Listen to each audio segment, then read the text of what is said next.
This blue valve right here is your dump valve. And if for some reason, when you go to engage it in the outputs, it's not opening up, it's not flowing, check this line. A lot of times the culprit is there's stuff in this line that's plugging the valve, or the silicone diaphragm that's in there that gets pulled up by the plunger is probably just caked with crud or scale, and it's not opening it. It's not making it. It's not pulling it up enough to allow the water to flow through. So an easy fix, you go ahead and disconnect the leads power to the solenoid.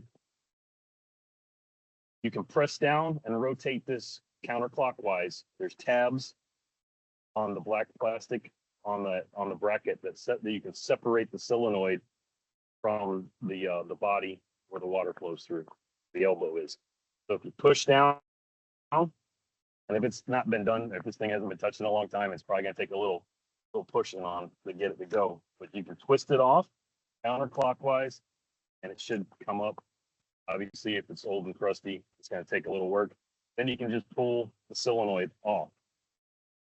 With the solenoid off, plunger is going to stay there until you go and pull on it. And now, if you've got a lot of water, if the water's still trapped in the system, you want to be very careful.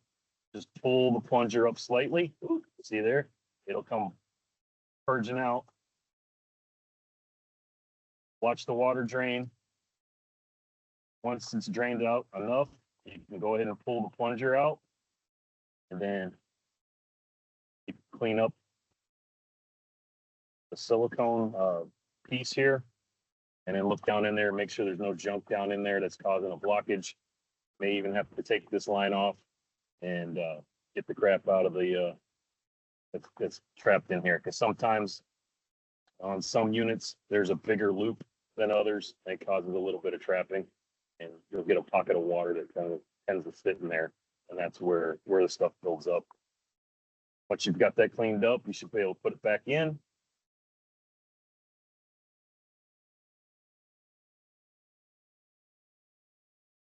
Solenoid back down, twist it clockwise, feel it snap on,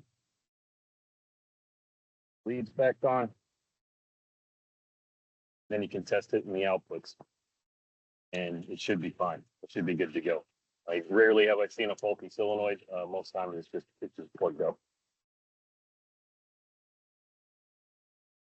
And like I had mentioned earlier, that's very key in these cleanings, especially for the Icemaker.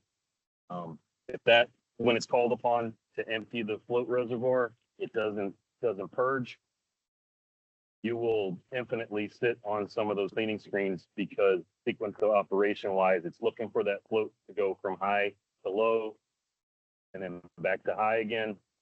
And if that doesn't occur, it's never going to progress through those cleaning screens.